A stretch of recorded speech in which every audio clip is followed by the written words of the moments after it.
Hello everyone. In this video we are going to study about microbial bioremediation. So before actually switching into microbial bioremediation, we have to understand what is bioremediation.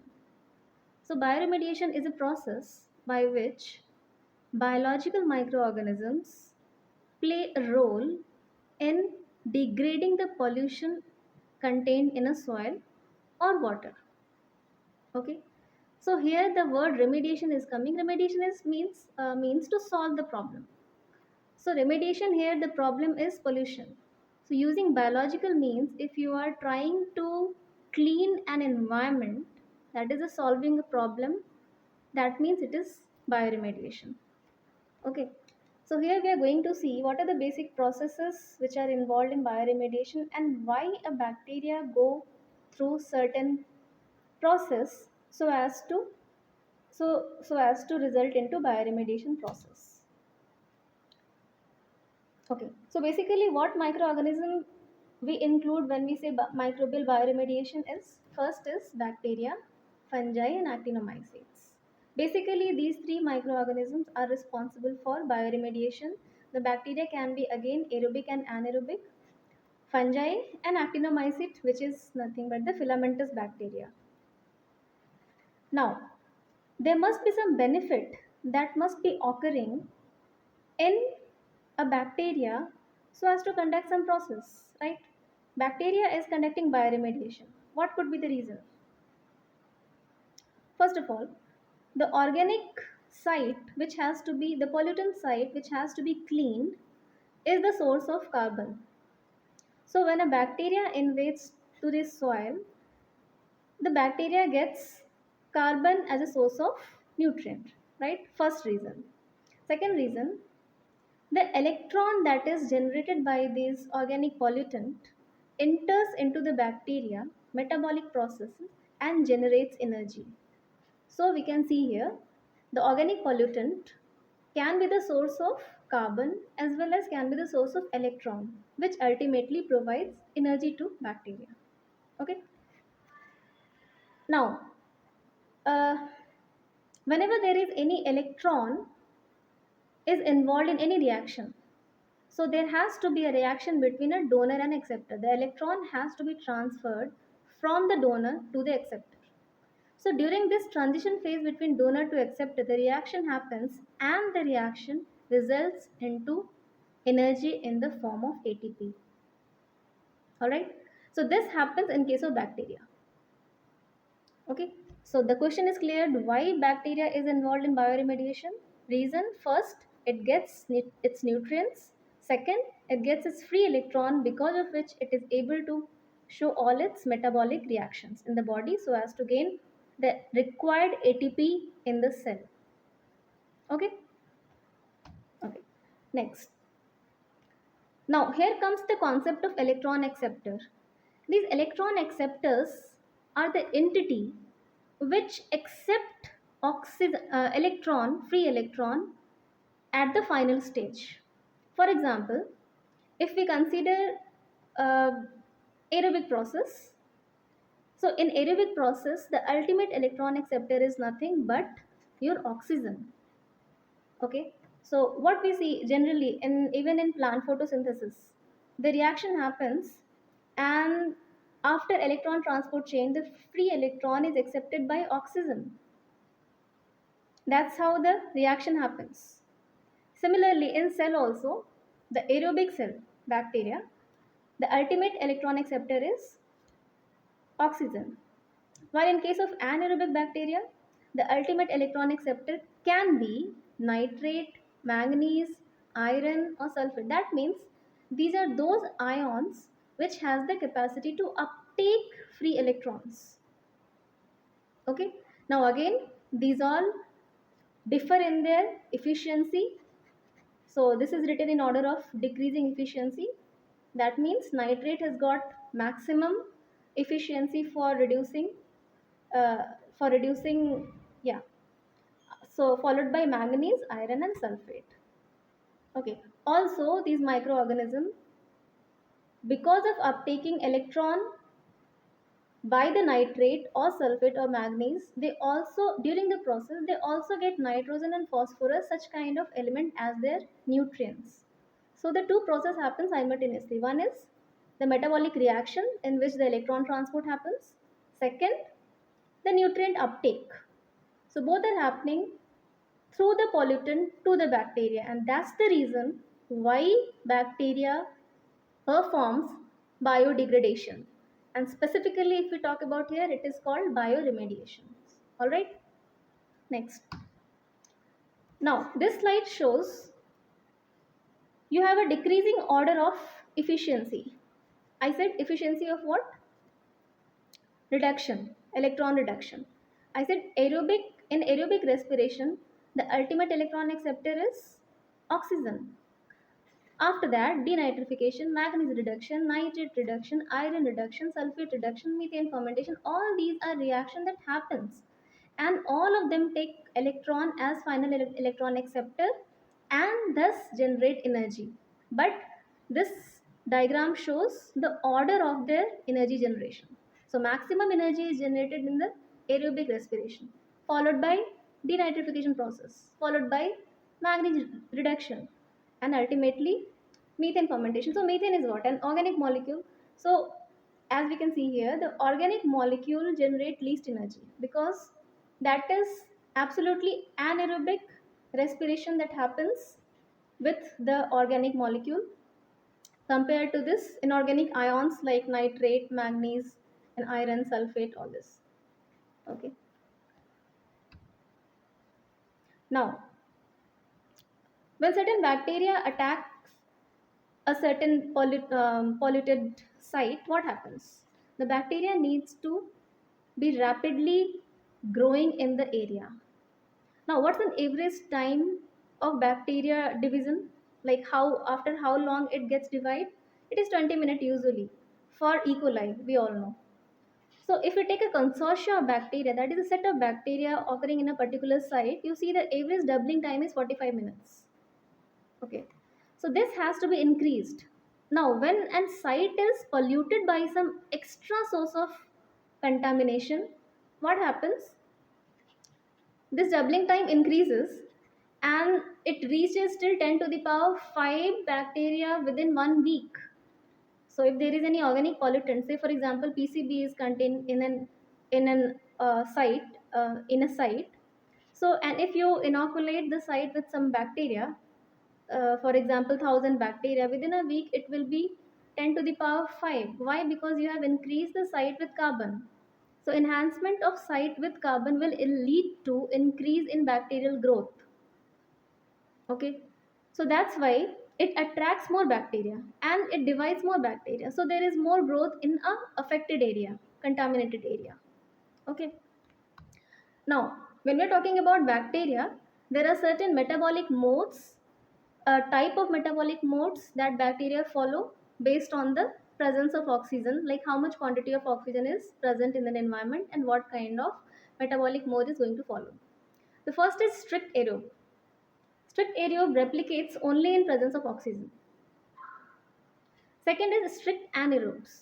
These are those bacteria that replicates in absence of oxygen. That is, there is strict anaerobe. Third is facultative anaerobe.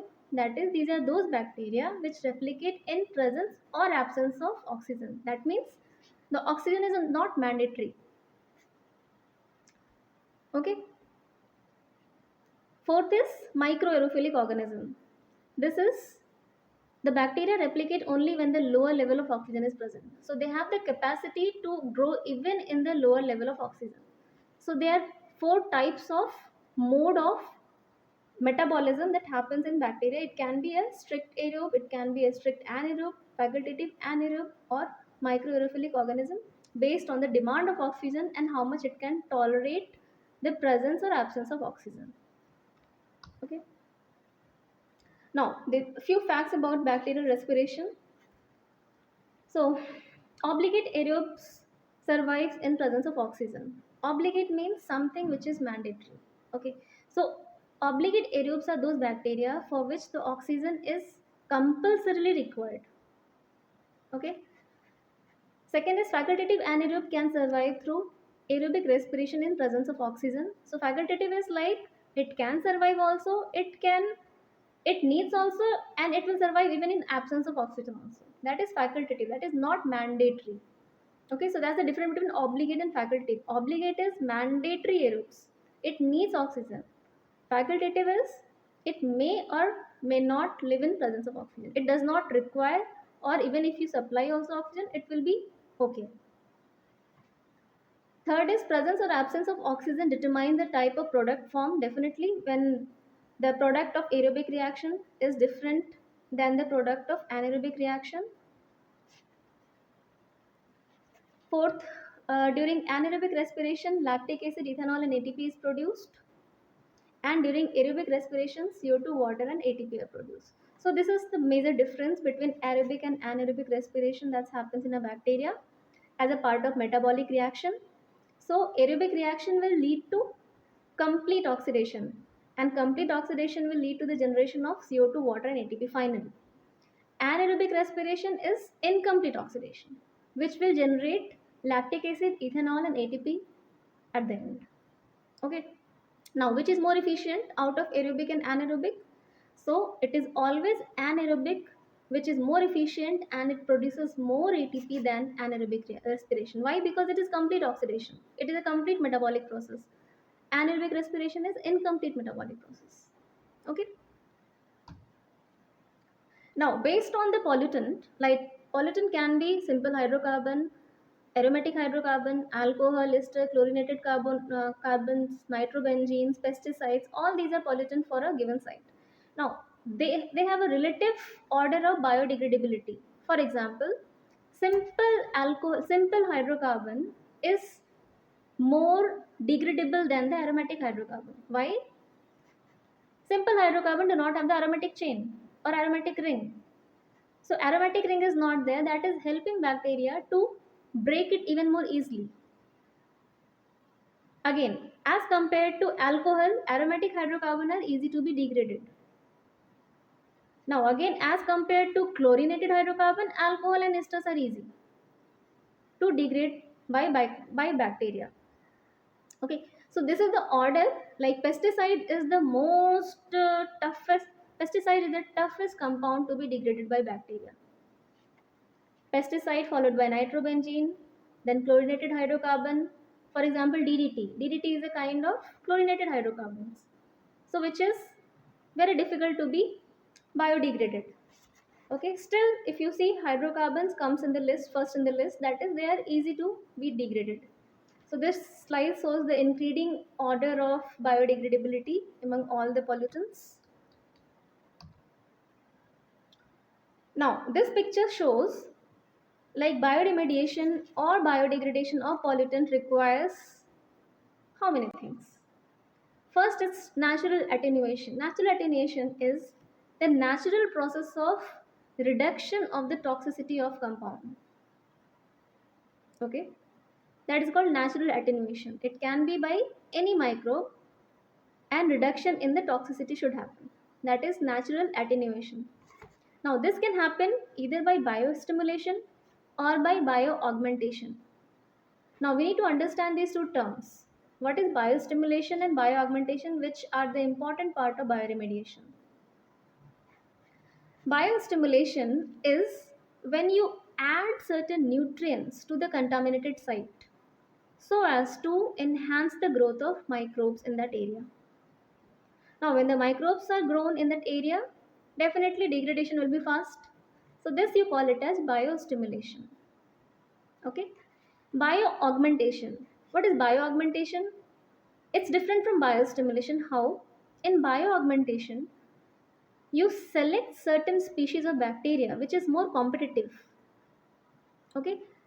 You select certain bacteria which is more competing for the degradation of particular compounds. And you inoculate those bacteria in the contaminated site so as to increase the degradation process. This is called bioaugmentation. So in bioaugmentation, you are putting the improved strain. In biostimulation, you are putting the extra nutrients to the contaminated soil. So this is the difference between biostimulation and bioaugmentation, which is very important for bioremediation subject to know. Okay. And then also there are certain abiotic factors, biotic factors, which are all contributing to the bioremediation process. So abiotic factor includes aeration, temperature, moisture, pH, all these things. Biotic factor, again, the general competition happening between the bacteria, the antagonist interactions. And again, genetic engineering is one mode which can solve the problem and which can lead to bioaugmentation, because through genetic engineering you can change the gene of bacteria and you can make it into more degrading one. So the same for example, there are certain bacteria for which the gene has been replaced, and now the modified bacteria can go and attack at particular compound contaminated site. Okay. Now there are some microbial processes which is used in bioremediation technology, which are biosorption, bioaccumulation, biomineralization, biotransformation, and bioleaching. So these words uh, are almost indicates the similar kind of process that happens in the cell, but a different mode. For example, biosorption is the physical binding of metal ions with the cell surface. Bioaccumulation, when the metal ion gets accumulated in the empty space of bacteria. Biomineralization, when the mineral of the cell, like the ions of the cell, for example phosphate ion, carbonate ion, they react with metallic ions in the neighbor and they form some salt. This is called biomineralization. Fourth is biotransformation. Biotransformation can be direct or indirect. So biotransformation is when a soluble, for example, biotransformation is any compound when it becomes modified, for example, soluble to insoluble. A compound gets modified because of the enzymatic reaction happening inside the cell. So this is called as biotransformation. And then bioleaching.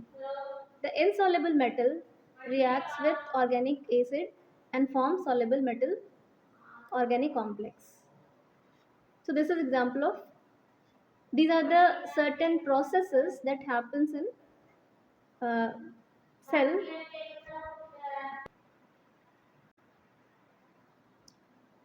So I hope you are clear with the bioremediation process. Thank you.